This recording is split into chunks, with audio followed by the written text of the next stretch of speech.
ஆண்டவரும் இரட்சகருமாகிய இயேசு கிறிஸ்துவின் ஒப்பற்ற நாமத்தில் அன்பின் வாழ்த்துக்கள். இன்றைய தேவனுடைய வார்த்தைக்கு உங்களை அன்போடு வாழ்த்தி வரவேற்கிறேன்.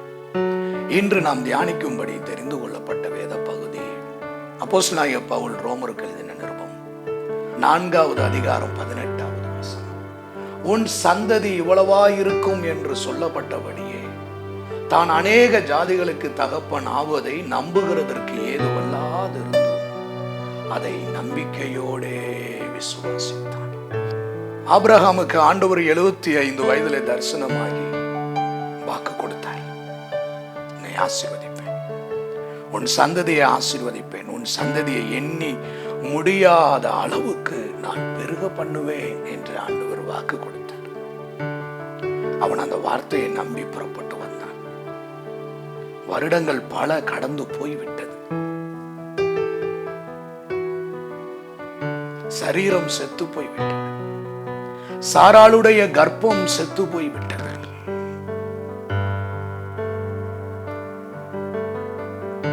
ஆனால் ஆண்டவர் ஆபிரகாமிடத்துல வந்து நீ திரளான ஜாதிகளுக்கு தகப்பன் ஆவாய் என்று சொன்னபோது அவன் ஒரு வார்த்தையும் குறுக்கிட்டு பேசவில்லை. நாமாக இருந்தால் என்ன செய்திருப்போம்? ஆண்டவரே வாக்கு கொடுத்து 25 வருடங்கள் கடந்து போய்விட்டது. வாலிபம் கடந்து போய்விட்டது. பலன் சம்பாதிக்கிற பலன் கடந்து போய்விட்டது. இப்பொழுது என் சரீரம் செத்து போய்விட்டது. சாராளுடைய கர்ப்பம் செத்து போய்விட்டது என்றெல்லாம் நாம் பக்கம் என்னெல்லாம் சொல்ல முடியுமோ அத்தனையும் நாம் சொல்லியிருப்போம். ஆனால் ஆபிரகாம் ஒரு வார்த்தை சொல்லவில்லை. காரணம் என்ன? அவன் கர்த்தருடைய வார்த்தையை நம்பினான். அவன் கர்த்தருடைய வார்த்தையை விசுவாசித்தான்.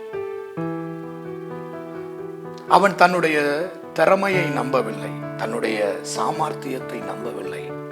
கர்த்தரை அவன் உண்மையாய் நம்பினான்.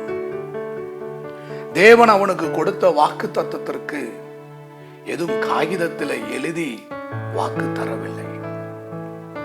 எந்த ஒரு அத்தாட்சியோ ஆதாரத்தையோ ஆதார சான்றிதழையோ ஆபிரகாமுக்கு தரவில்லை. வெறும் வார்த்தையை மட்டும் தந்தார். அந்த வெறும் வார்த்தையை ஆபிரகாம் விசுவாசித்தான். ஏனெனில் அவன் உண்மையாகவே தேவன் மேல் அவன் விசுவாசம் உள்ளவனாயிருந்தான். நம் தேவன் உண்மையும் சத்தியமுள்ள தேவன் என்று அவன் முழுமையுமாய் நம்பினான். ஆண்டவர் வெறும் வார்த்தை தானே தருகிறார், இந்த வார்த்தை என் வாழ்க்கையில் என்ன செய்துவிடும் என்று நீங்கள் நினைத்து விட வேண்டாம். தேவனுடைய வார்த்தை வல்லமை உள்ளது. தேவனுடைய வார்த்தை ஜீவன் உள்ளது. தேவனுடைய வார்த்தை தேவனிடத்தில் இருந்து எந்த காரியத்துக்காக புறப்பட்டு வந்ததோ அந்த காரியத்தை தேவனுடைய வார்த்தை செய்து முடித்து தீரும். இன்றைக்கு இந்த தேவ வார்த்தையை நீங்கள் நம்புங்கள். தேவன் உங்களுக்கு கொடுத்திருக்கிற வார்த்தைகளை நீங்கள் நம்புங்கள், விசுவாசியுங்கள். அந்த வார்த்தை உங்கள் வாழ்க்கையில் அப்படியே நடப்பதை நீங்கள் பார்ப்பீர்கள். நாம் ஜெபிப்போம். அன்பின் நல்ல ஆண்டவரே, நீர் எங்களுக்கு வார்த்தையாய் தந்திருக்கிற உம்முடைய வாக்கு தத்தங்களுக்காக ஸ்தோத்திரம்.